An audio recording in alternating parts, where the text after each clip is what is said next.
Hello guys, welcome back to our channel college tutor. मैं आप सभी का दोस्त शौर्य सिंघल और आज हम अपनी इस वीडियो में कवर करेंगे जीएसटी का एक important topic that is supply.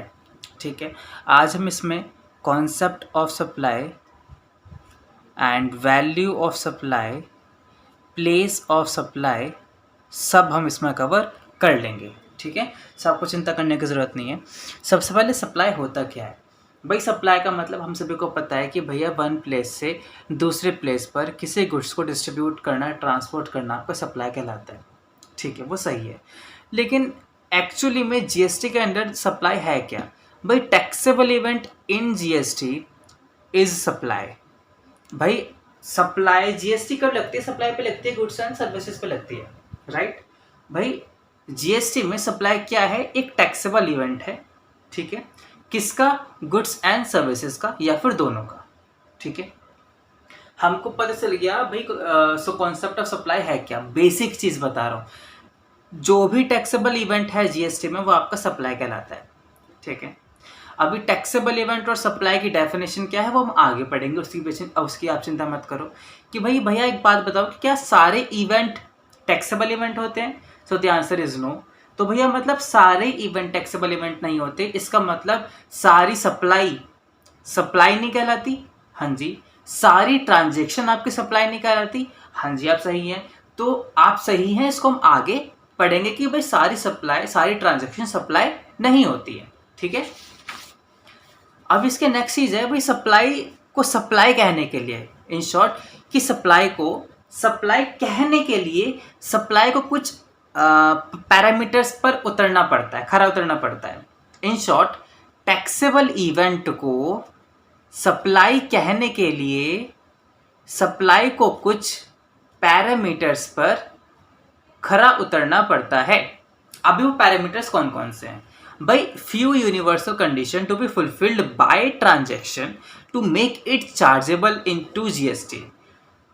ठीक है, जो भी आपकी सप्लाई है एक्चुअली में क्या वो सप्लाई है, वो हमको जानने के लिए जो भी ट्रांजैक्शन है उसके कुछ पैरामीटर्स हमको डिटरमाइन करने पड़ते हैं, एग्जामिन करने पड़ते हैं। अब इसके पैरामीटर्स क्या क्या हैं? सबसे पहले जो भी आपकी ट्रांजैक्शन हो रही है, जो भी आपकी ट्रांजैक्शन हो रही है वो आपकी गुड्स एंड सर्विसेज की होनी चाहिए। ठीक है, दूसरी चीज, दूसरा पैरामीटर क्या है? जो भी आपकी ट्रांजैक्शन है उसके अंदर कुछ कंसिडरेशन होना चाहिए। इसका मतलब उसके अंदर कुछ पेमेंट या फिर कुछ रिवॉर्ड होनी चाहिए। ठीक है, जितने भी आपकी ट्रांजैक्शन है वो किसके लिए होनी चाहिए? कोर्स ऑफ बिजनेस या फिर फर्दरेंस ऑफ बिजनेस। इसका मतलब कि आप जो भी ट्रांजैक्शन कर रहे हो वो बिजनेस को आगे बढ़ाने के लिए हो। ठीक है, इसका मतलब क्या है भाई? आपके पास होलसेल का बिजनेस है लैपटॉप का, तो अगर आप लैपटॉप सेल कर रहे हो तो आपका सप्लाई कहलाएगा, वो आपके बिजनेस का कोर्स है, वो आपका मेन कोर्स बिजनेस का है। लेकिन अगर आप अपने पुराने फर्नीचर सेल कर रहे हो तो वो आपका बिजनेस नहीं कहलाएगा। राइट? क्यों नहीं कहलाएगा? क्योंकि वो आपके बिजनेस को आगे बढ़ाने के लिए नहीं है। ठीक है, उसके बाद है कि भाई transaction should be made by taxable person. In short की supply should be made by taxable person, कि अगर मैं सप्लायर हूं और मैं कुछ चीज सप्लाई कर रहा हूं तो मैं टैक्सेबल पर्सन होना चाहिए। राइट? अभी इसका एक एक्सेप्शन है, इसको मैंने आगे की स्लाइड पर लिखना भूल गया हूं, लेकिन मैं आपको वर्बली बता रहा हूं तो इसको ध्यान से सुनना जरा। कि मैंने आपको एक फर्स्ट यूनिट में बताया था कि आरसीएम, रिवर्स चार्ज मैकेनिज्म, कि मैं आपको आगे बढ़ाऊंगा, आप इसकी डेफिनेशन वहां से देख सकते हैं। आरसीएम में क्या होता है, ये इसका एक्सेप्शन है कि अगर मैं टैक्सेबल नहीं हूं तो क्या वो सप्लाई नहीं कहलाएगी? नहीं, वो सप्लाई कहलाएगी। ठीक है, अभी कंसिडरेशन का भी हम आगे एक्सेप्शन पढ़ेंगे, बट अभी हम टैक्सेबल का एक्सेप्शन पढ़ लेते हैं। कि भाई अगर मैं टैक्सेबल बंदा नहीं हूं या फिर मैंने अपने आप को रजिस्टर्ड नहीं करा रखा जीएसटी के अंदर, अगर मैंने आपको रजिस्टर्ड नहीं करा रखा जीएसटी के अंदर, तो क्या मेरी सप्लाई नहीं कहलाएगी? नहीं, ऐसा नहीं है, आपकी सप्लाई कहलाएगी। तो सर इसमें टैक्स कौन पे करेगा? इसमें टैक्स पे करेगा आपका बायर। ठीक है, जो आपका मैं आरसीएम बता रहा हूं, ठीक है, यह आपका सप्लायर है और यह आपका बायर है। ठीक है, अगर सप्लायर मतलब मैं, बायर को आप ले लो यहां पे चीनू, मेरा दोस्त है, बेस्टी, ठीक है। सो भाई अगर मैं सप्लायर हूँ और मैं आपका रजिस्टर्ड नहीं हूँ, रजिस्टर्ड मैं नहीं हूँ, लेकिन चीनू जो मेरा दोस्त है वो आपका रजिस्टर्ड है, ठीक है।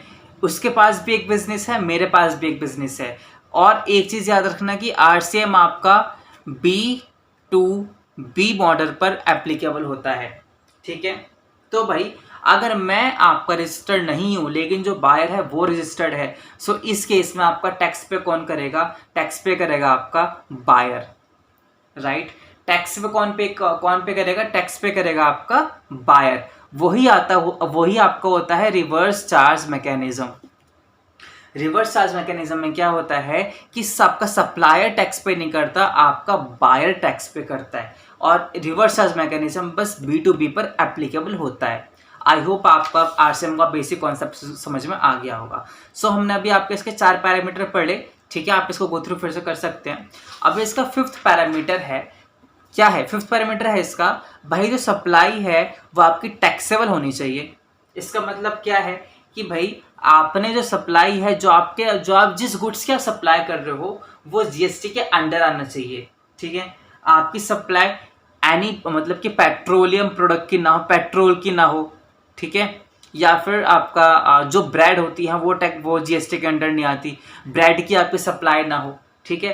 तो आप जो सप्लाई कर रहे हो वो आपकी टैक्सेबल सप्लाई होनी चाहिए, ठीक है। उसके बाद जो आप सप्लाई कर रहे हो वो आपकी टैक्सेबल टेरिटरी के अंदर होनी चाहिए। इसका मतलब क्या है कि भाई वो इंडिया में ही ट्रांजैक्ट करना चाहिए, ठीक है, या फिर इंडिया के साथ वो ट्रांजैक्शन करनी चाहिए। यूएसए के अंदर कुछ ट्रांजैक्शन हो रही है यूके के साथ, चाहे वहां पे इंडियन जीएसटी एप्लीकेबल होगा? नहीं होगा। क्यों नहीं होगा? क्योंकि वो हमारे टैक्सेबल टेरिटरी के अंदर नहीं है। आई होप समझ में आ गया होगा। अभी मैंने आपको बताया था कि हम आगे बढ़ेंगे कि भाई टैक्सेबल इवेंट और सप्लाई का मीनिंग, उसकी प्रॉपर मीनिंग क्या होता है। तो उसका प्रॉपर मीनिंग मैंने यहाँ पे लिख दिया है। क्या होता है कि भाई taxable event means the transaction of the taxable goods और सर्विसेज और both by a taxable person in the taxable territory for consideration of the business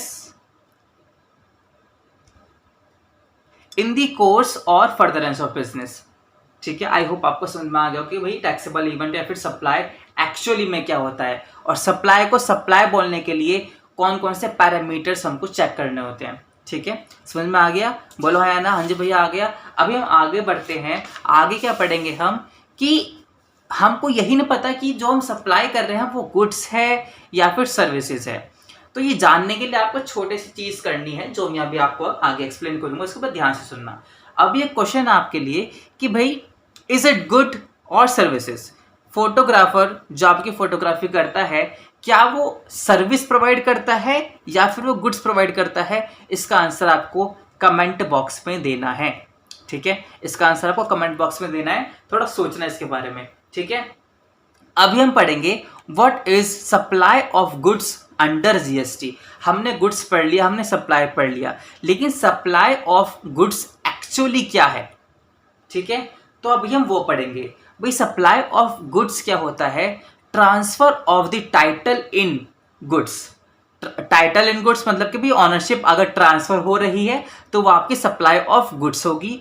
अगर आपकी ऑनरशिप ट्रांसफर नहीं हो रही, आपके राइट्स ट्रांसफर हो रहे हैं, तो वो आपकी क्या क्या कहलाएगी? वो आपकी सप्लाई कहलाएगी। इसका प्रॉपर मीनिंग पढ़ लेते हैं। Transfer of the title in goods that ownership और under an agreement which stipulates that property in goods shall pass it for future date। Future date मतलब कि भाई वो आगे आने वाले समय के लिए वो चीज आपकी हो गई।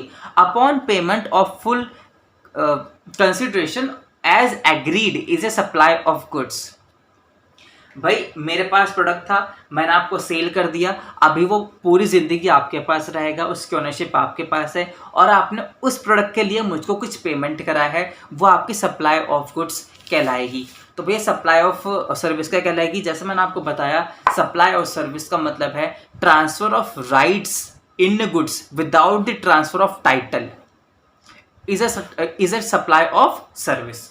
आई होप आपको दोनों का मतलब समझ में आ गया होगा कि supply of goods and supply of services का मतलब एक्चुअल में क्या होता है। अब एक बात समझो कि जो मतलब आपको दिमाग में रखना है पॉइंट, वो कौन सा है कि supply of goods by any unincorporated association और body to person to a member shall be treated as supply of goods. इसका मतलब क्या है कि अगर मैं, मेरी पार्टनरशिप फर्म है, ठीक है, मेरे अंडर 3 पार्टनर हैं और मैंने अगर गुड्स इन तीनों में से किसी को भी ट्रांसफ़र करे हैं तो वो भी आपकी सप्लाई कहलाएगी। क्यों? क्योंकि उसमें जीएसटी चार्ज होगा। आई होप आपको समझ में आ गया होगा कि भाई एक्चुअल में कॉन्सेप्ट है क्या सप्लाई का, राइट। तो अभी हम आगे बढ़ेंगे आपका कि भाई हाँ, अभी एक आपको जो दिमाग में पॉइंट रखना है कि कौन कौन सी ट्रांजैक्शन ना आपकी सप्लाई ऑफ गुड्स होती है, ना आपकी सप्लाई ऑफ सर्विसेज होती है। ऐसी कुछ ट्रांजैक्शन है और जीएसटी लॉ के अंदर ऐसा बोला गया है कि भाई जो सर्विस आपके एम्प्लॉय प्रोवाइड करेंगे एम्प्लॉयर को, जो service court tribunal establish under any law provide करेगी, या फिर जो service member of parliament, member of state legislature, member of panchayat, member of other local authority, जो सर्विस ये सब प्रोवाइड करेंगे वो सर्विस आपकी सप्लाई ऑफ गुड्स या फिर सप्लाई ऑफ सर्विसेज नहीं कहलाएगी। या फिर जो भी आपकी स्टैम्प ड्यूटी लगती है वो आपकी सप्लाई ऑफ गुड्स या फिर सप्लाई ऑफ सर्विस नहीं कहलाती है। अब इसका मैं एग्जांपल देता हूँ। भाई आपके घर पे चोरी हो गई और आप घर पे पुलिस आई है, ठीक है। पुलिस वालों ने भाई बोला कि आप हमको 3,000 रुपये दे दो, हम आपका काम कर देंगे। उन्होंने घूस ले ली। तो क्या उन्होंने ऐसा बोला कि भाई 3,000 के अंदर आपका 18% जीएसटी भी लगेगा? क्यों बोलेंगे? क्योंकि वो ब्लैक मनी ले रहे हैं, वो नहीं बोल सकते। तो जो सर्विस आपके ये सब प्रोवाइड कराते हैं, जो सर्विस आपके बैंक्स प्रोवाइड कराते हैं, बेसिकली जो सर्विस आपकी गवर्नमेंट अथॉरिटी प्रोवाइड कराती है, ना वो आपकी सप्लाई ऑफ गुड्स होती, ना वो आपकी सप्लाई ऑफ सर्विसेज होती, राइट। आई होप आपको कॉन्सेप्ट तो क्लियर हो गया कि भाई सप्लाई एक्चुअल में क्या है जीएसटी में। अभी हम पढ़ते हैं आगे कि भाई कंपोजिट सप्लाई और मिक्स सप्लाई होता क्या है, ठीक है। कंपोजिट सप्लाई का मतलब क्या है कि भाई एक ऐसे प्रोडक्ट की सप्लाई हो रही है जिसके अंदर आपके 3-4 प्रोडक्ट हैं जो कि आपके नेचुरली बंडल्ड है। फॉर एग्जाम्पल लैपटॉप के साथ क्या क्या आता है भाई? चार्जर आता है, बॉक्स भी आता है और आफ्टर सेल सर्विस भी आती है। तो वो आपकी कंपोजिट सप्लाई है, राइट। बिना चार्जर के लैपटॉप नहीं आ सकता, ठीक है। बिना बॉक्स के लैपटॉप नहीं आ सकता। और भाई लैपटॉप के बाद हमको 1 साल की वारंटी मिलती है, इट मीन्स हमारे पास आफ्टर सेल सर्विसेज भी है, ठीक है। वही सप्लाई आपकी कंपोजिट सप्लाई होती है, राइट। अभी हम इसका प्रॉपर डेफिनेशन पढ़ लेते हैं। Composite supply means A supply comprising 2 or more supply of goods or services or any combination thereof which are naturally bundled and supply in conjunction with each other in the ordinary course of business, one of which is principal supply। ठीक है, I hope आपको समझ में आएगा। जो मैंने आपको समझाया ये इसकी प्रॉपर मीनिंग था, आप इसको याद कर सकते हैं। मैंने आपको एग्जांपल बता दिया। एक दूसरा एग्जांपल क्या है भाई, आप ट्रैवल टिकट आपने ट्रैवल किया है इंडिया से यूके फ्लाइट में। भाई फ्लाइट के अंदर आपके पास कुछ रिफ्रेशमेंट भी आएगा, राइट। आपको कुछ वो अदर सर्विसेज भी प्रोवाइड कराएंगे। तो क्या वो सर्विस, वो हर एक सर्विस के लिए डिफरेंट चार्जेस तो नहीं कर रहे हैं, उन्होंने एक साथ चार्ज किया, दैट इज फ्लाइट का टिकट। तो वो आपकी कंपोजिट सप्लाई है, ठीक है। अभी एक बात यहाँ पे ये उठती है कि भाई कंपोजिट सप्लाई में आपका टैक्स कैसे कैलकुलेट होता है। तो भाई कंपोजिट सप्लाई में आपका टैक्स प्रिंसिपल प्राइस के ऊपर कैलकुलेट होता है। फॉर एन एग्जांपल, लैपटॉप का प्राइस है 50,000, तो 50,000 के ऊपर आपका टैक्स चार्ज होगा। इन 50,000 के अंदर आपका चार्जर भी है, आफ्टर सेल सर्विसेज भी है और उसका बॉक्स भी है, ठीक है। तो ये था आपका कंपोजिट सप्लाई। नेक्स्ट है आपका मिक्स सप्लाई। मिक्स सप्लाई में क्या है कि भाई आपके दो से मतलब कि एक से ज़्यादा प्रोडक्ट एक साथ बंडल्ड है जो नेचुरली नहीं है और वो उनकी मतलब कि प्रोडक्ट आपके डिफरेंट कैटेगरी की हैं। For an example, chocolate, cake and dry fruits, ये तीनों भाई एक दूसरे के ऊपर डिपेंड तो है नहीं, ये तीनों आपके डिफरेंट प्रोडक्ट हैं।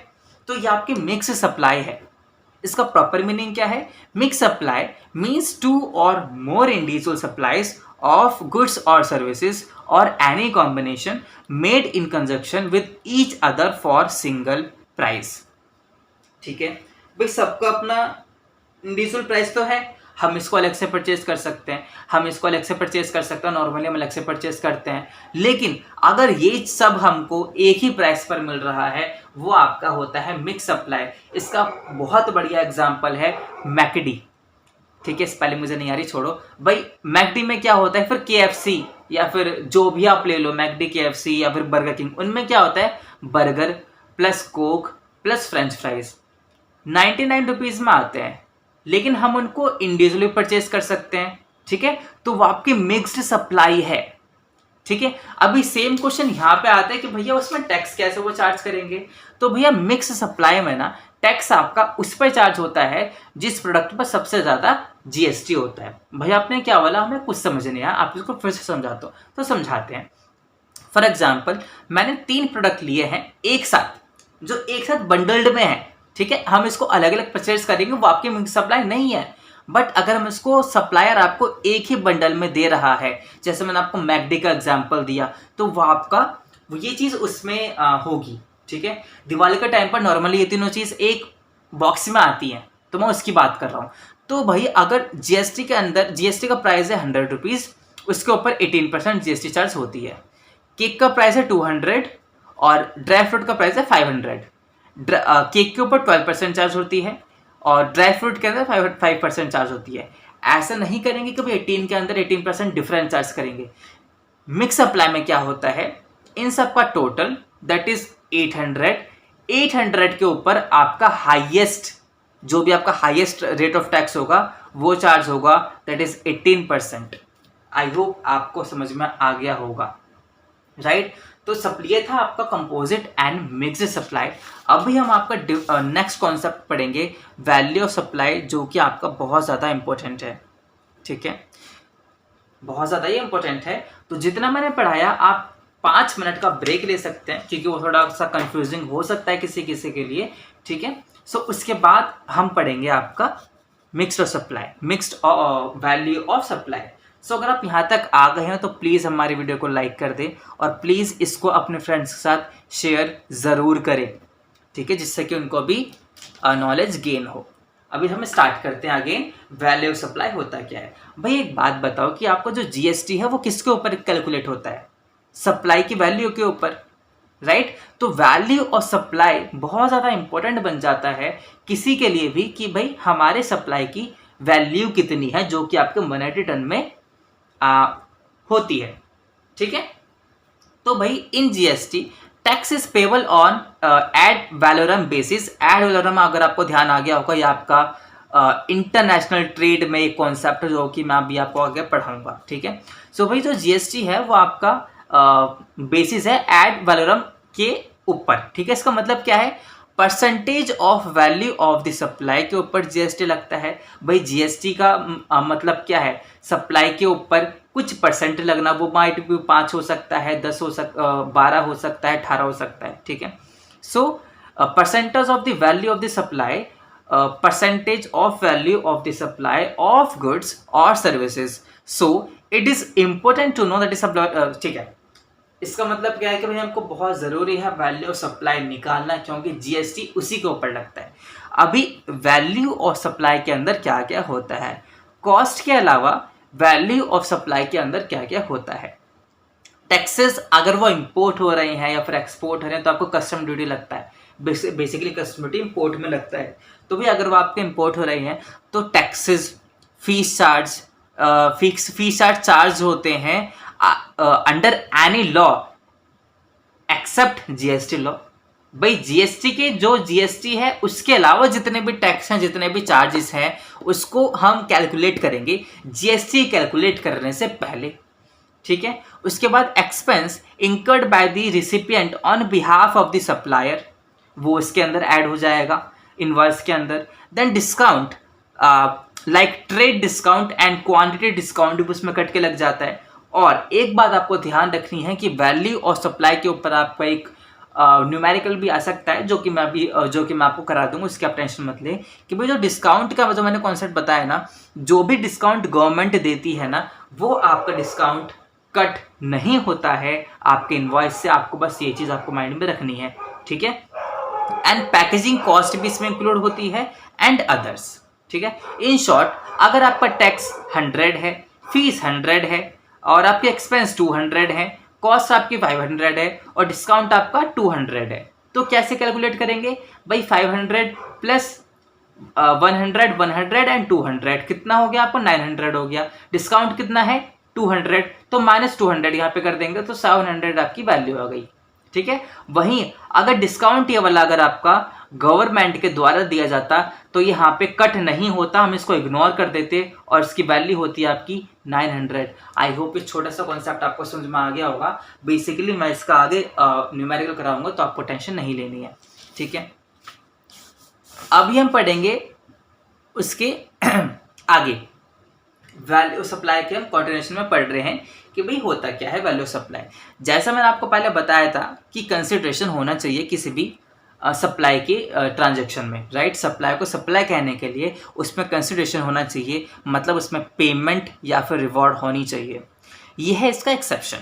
अगर उसमें पेमेंट नहीं कर रहा सप्लायर तो जीएसटी किसके ऊपर कैलकुलेट होगा, ये चीज़ वो है। तो इससे हमको एक बात तो पता लग जाती है कि अगर कंसिडरेशन ना भी हो तब भी सप्लाई कह सकती है। क्यों? क्योंकि हम उसके प्रोडक्ट की वैल्यू निकाल रहे हैं, ठीक है। तो भाई हम इसकी वैल्यू कैसे निकालते हैं और आपको इसको सीक्वेंस में याद रखना है। बस ये बात आपको दिमाग में डाल लो कि इसको आपको सीक्वेंस में आप इसको रट लो, ठीक है।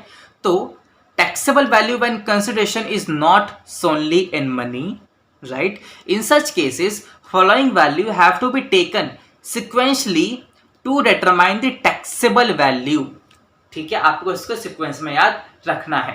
क्या क्या याद रखना है कि भाई फर्स्ट पॉइंट है आपका open market value of such supply.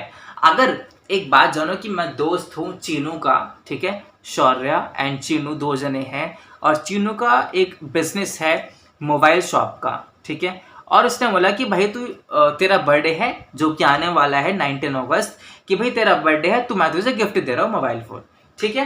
भाई उसने मुझे मोबाइल फ़ोन गिफ्ट दे दिया, लेकिन सरकार क्या बोलेगी कि भाई तूने तो यहाँ पे इसको गिफ्ट दे दिया लेकिन जीएसटी तो तुमको पे करना पड़ेगा।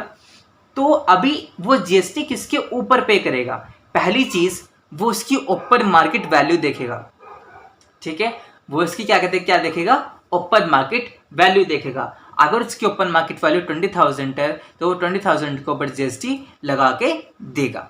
अगर उसकी ओपन मार्केट वैल्यू अवेलेबल नहीं है तो वो क्या करेगा? अगर उसकी ओपन मार्केट वैल्यू अवेलेबल नहीं है तो वो क्या करेगा कि भाई जो भी मैंने उसे मॉनेटरी कंसिडरेशन दी है, लेट्स से दूसरा एग्जांपल मैं ही और चीनू ही है, ठीक है। फोन आपका 20,000 रुपीज़ का है, लेट्स से एग्जाम्पल। तो मैंने उसको 10,000 रुपीज़ दे दिए और मैंने उसको एक नॉन मॉनेटरी थिंग्स दे दी जो कि मेरा पुराना फ़ोन था, ठीक है। हमको इसकी वैल्यू नहीं पता। मैंने क्या बोला कि भाई तू मेरे दोस्त है, मेरे पास 10,000 है और मेरी जो पुराना फ़ोन है तू वो ले ले और तू मुझे एक फ़ोन दे दे, ठीक है। उसने मुझे फ़ोन दे दिया, लेकिन क्या उसने उसका इनवॉइस काटा? नहीं काटा। तो उसकी जो उसका जीएसटी पे करेगा तो वो किसके ऊपर करेगा? तो वो पे करेगा 10,000 plus market value of non monetary consideration. Let's say कि उसका प्राइस था 10,000 रुपीज़, जो मैंने उसको पे करे 10,000 प्लस जो मेरा पुराना फ़ोन था उसका प्राइस था 6,000 रुपीज़। सो उसकी वैल्यू कितनी हो गई? 16,000 रुपीज़ हो गई। तो 16,000 के ऊपर वो जीएसटी पे करेगा किसको? गवर्नमेंट को। आई होप सेकंड पॉइंट आपको क्लियर होगा। फर्स्ट पॉइंट में open market value, second point में आपको ऐसे करना है, ठीक है। नेक्स्ट पॉइंट है आपका कि भाई सेकंड पॉइंट मैंने उसको हाफ पे नहीं किया, मैंने उसको कुछ पे नहीं किया, तो भाई अब वो कैसे करेगा? वैल्यू और supply of like kind and quality. Let's say कि भाई मेरा फोन आपका है आईकू का मेरा फोन है, मेरे पास Z6 है, ठीक है। और तो भाई उसकी वैल्यू अब कैसे कैलकुलेट होगी? क्योंकि उसने तो मुझे गिफ्ट दे दिया, तो इसके जैसा प्रोडक्ट कि प्राइस जितने हैं ना वही इसकी प्राइस हम डिटरमाइन इसके प्राइस मानेंगे। फॉर एन एग्जांपल कि भाई वीवो टी सीरीज आपकी बेसिकली जी सीरीज है आईक्यू की, ठीक है। तो जो प्राइस वो वीवो टी सीरीज का होगा वही प्राइस हम कंसिडर करेंगे आईक्यू का, जिससे कि हम जीएसटी पे कर सकें गवर्नमेंट को, ठीक है। आई होप ये भी क्लियर होगा। उसके बाद क्या है, फोर्थ पॉइंट क्या कहता है कि अगर थर्ड पॉइंट भी नहीं है तो फोर्थ पॉइंट क्या कहता है कि value of supply based on cost, that is cost of supply plus 10 plus markup. इसका मतलब क्या हो गया कि भैया अब गवर्नमेंट पूछेगी कि भैया आपने अपना प्रोडक्ट कितने में बनाया था। मैंने बोला कि भैया मैंने प्रोडक्ट 10,000 में बनाया था। तो सरकार बोलेगी ठीक है, आपने अपने दोस्त को तो दे दिया लेकिन अभी आपको जीएसटी तो पे करना है। तो क्या बोलेगी कि 10,000 प्लस 10% ऑफ 10,000 जो कि आपका 1,000 होता है, तो जो आपका जीएसटी है वो आपका 11,000 में लगेगा। आई होप 4 पॉइंट भी आपका क्लियर होगा। और लास्ट पॉइंट है कि value of supply determined by using reasonable means consistent with principle and general provision of GST law. जो जीएसटी लॉ के अंडर जो प्रोविजंस है उसके अकॉर्डिंग वो प्राइस डिटरमाइन करेगा। इसका कोई एग्जाम्पल नहीं है। आई होप आपको पांचों पॉइंट समझ में आ गए होंगे और ये पॉइंट आपको सीक्वेंस में याद रखने हैं। बस ये पॉइंट आपको अपने ये चीज़ दिमाग में डाल लो, ठीक है।